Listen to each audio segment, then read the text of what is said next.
जब देश के प्रधानमंत्री यानी कि नरेंद्र मोदी तमाम देशों में घूम घूम कर अवार्ड जुटा रहे थे, उसी वक्त पे भारत के पड़ोस में एक खेल हो रहा था। एक ऐसा खेल जो हमारे दुश्मन ने किया।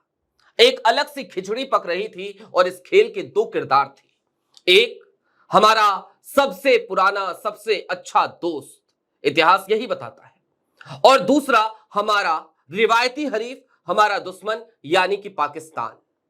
लेकिन हमारे सबसे अच्छे दोस्त ने भी हमारे दुश्मन का हाथ थाम लिया है। और सवाल आज की तारीख में यह उठाना जरूरी है कि भारत की विदेश नीति क्या वाकई में सही रास्ते पर चल रही है, जब ट्रंप के बाद अब पुतिन भी पाकिस्तान के साथ हाथ मिला रहे हैं। नमस्कार, मैं स्वप्निल, आप द न्यूज लॉन्चर देख रहे हैं। 11 बजे का वक्त यानी आपकी और हमारी मुलाकात का वक्त, 11th आवर का वक्त। और 11th आवर में आज बात दरअसल एक तरफ प्रधानमंत्री नरेंद्र मोदी को मिलते हुए अवार्ड्स की, और उन अवार्ड्स के जरिए तमाम गोदी मीडिया चैनलों पर चलती हुई उन खबरों की कि देखिए भारत का डंका कैसे बज रहा है, कैसे विश्व गुरु बनता जा रहा है भारत। लेकिन दूसरी तरफ जब यह डंका बज रहा है तो हकीकत और हकायक ये कि भारत का सबसे पुराना दोस्त यानी कि रूस, वो पाकिस्तान के साथ एग्रीमेंट साइन कर रहा है। जी हां, आपकी स्क्रीन पर सबसे पहले मैं आपको एक ग्राफिक दिखाना चाहता हूं। आपको प्रधानमंत्री नरेंद्र मोदी नजर आ रहे होंगे, घाना के राष्ट्रपति नजर आ रहे होंगे, और घाना में यह तस्वीर तब की है जब प्रधानमंत्री नरेंद्र मोदी को अभी अभी सर्वोच्च नागरिक सम्मान मिला। बगल में जो फहरिस्त आपको नजर आ रही है, ये उन तमाम देशों की फहरिस्त है जिन देशों ने प्रधानमंत्री जी को अपने सर्वोच्च नागरिक सम्मान से नवाजा है। अच्छी बात है, इस पे गर्व होना चाहिए। लेकिन इन सब के बीच अब मैं आपको एक खबर दिखाना चाहता हूं। आपके स्क्रीन पर द हिंदू की एक रिपोर्ट है, और द हिंदू की यह रिपोर्ट आपको बताती है कि Pakistan Russia sign agreement to revive Pakistan steel mills project. Pakistan की एक बंद पड़ी स्टील फैक्ट्री थी, स्टील मिल थी। यह फैक्ट्री 2015 में बंद हो गई थी। 10 साल बीत गए। पाकिस्तान की स्थिति ऐसी नहीं थी कि वो उसे शुरू कर सके, और अब रूस पाकिस्तान के साथ आया। रूस ने एग्रीमेंट साइन किया, और अब रूस पाकिस्तान की मदद करेगा उस फैक्ट्री को शुरू करने में, उसके नवीनीकरण में, औद्योगिकीकरण में। और ये दरअसल इस मायने में भी खबर बेहद जरूरी हो जाती है कि जो चीज नेहरू, इंदिरा, लाल बहादुर शास्त्री, अटल बिहारी वाजपेयी जैसे तमाम बड़े नेताओं ने बनाई थी, जो साख बनाई थी, जो दोस्ती बनाई थी भारत की, क्या आज की तारीख में भारत की विफल होती विदेश नीति वो उन तमाम चीजों को बर्बाद करने पर लगी हुई है, उन तमाम दोस्तियों को बर्बाद करने पर लगी हुई है? सिर्फ और सिर्फ प्रचार तंत्र हावी है क्या? और इस प्रचार तंत्र के आड़ में फर्जी का डंका बज रहा है क्या? ये सारे सवाल हम क्यों उठा रहे हैं? आपके स्क्रीन पर न्यूज 18 इंडिया की अब एक रिपोर्ट है।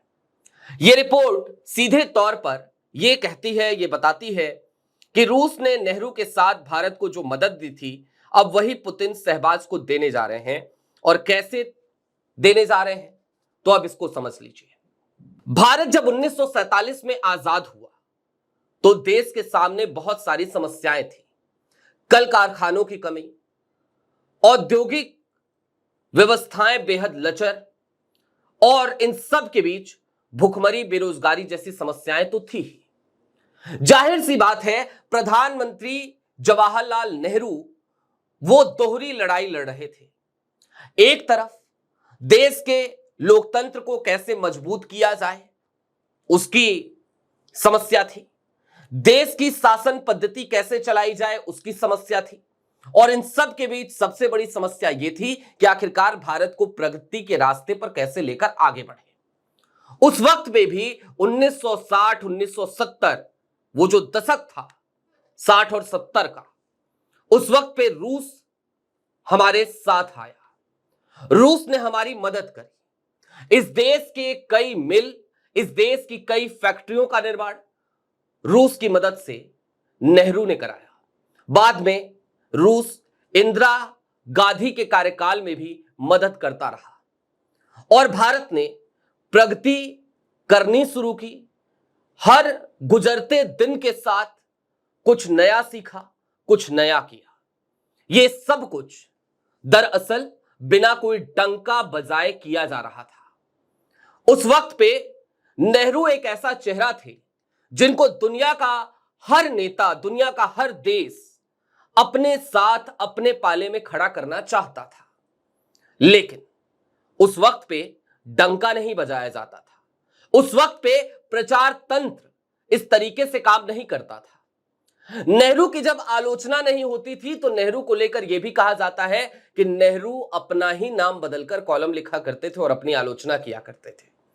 लेकिन आज की तारीख में आते आते क्या हो गया? दरअसल उस खबर के विस्तार में जाइएगा तो आपको पता चलेगा कि कराची में जो पीएसएम था, पाकिस्तान स्टील मिल, 2015 से जो बंद पड़ा था, अब रूस की तकनीकी और औद्योगिक सहायता से फिर से शुरू होने जा रहा है। डॉन ने यह रिपोर्ट प्रकाशित की है और डॉन की रिपोर्ट के हिसाब से अगर चले तो वो बताती है कि इस समझौते पर पाकिस्तान के उद्योग और उत्पादन सचिव सैफ अंजुम और रूस की इंडस्ट्रीज इंजीनियरिंग एलएलसी के महानिदेशक डायरेक्टर जनरल वादिम वेलिचको ने मॉस्को में पाकिस्तानी दूतावास में हस्ताक्षर किए। इसके अलावा दोनों देशों ने कराची में एक नई अत्याधुनिक स्टील मिल स्थापित करने पर भी सहमति जताई है।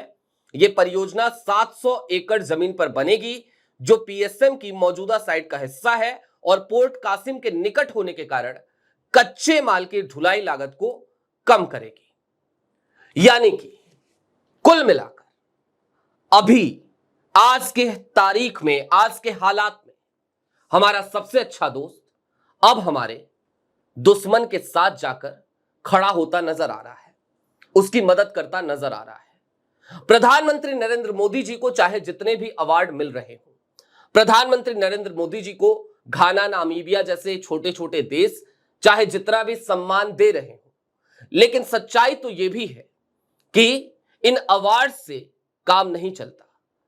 भारत की विफल विदेश नीति का ही नतीजा है कि आज पाकिस्तान को रूस मदद करने को तैयार हो गया है। भारत की विफल विदेश नीति का ही नतीजा है कि ट्रंप बार बार भारत की बेइज्जती करते नजर आते हैं। 21वीं 22वीं बार बोल चुके हैं कि उन्होंने सीज फायर कराया था, वो अपने इस बयान को वापस लेना ही नहीं चाहते। और चीन तो है ही। अब जरा सोचिए भारत की मौजूदा स्थिति, अब जरा सोचिए भारत के मौजूदा हालात। चीन, पाकिस्तान, रूस, अमेरिका सब अगर एक साथ आ रहे हैं तो फिर इसे क्या कहा जाए। अभी के लिए दीजिए इजाजत। ऐसे ही तमाम अपडेट्स, तमाम डेवलपमेंट्स के लिए जुड़े रहिए द न्यूज लॉन्चर के साथ। कल फिर मिलेंगे इसी वक्त। कार्यक्रम यही होगा 11 आवर। शुक्रिया।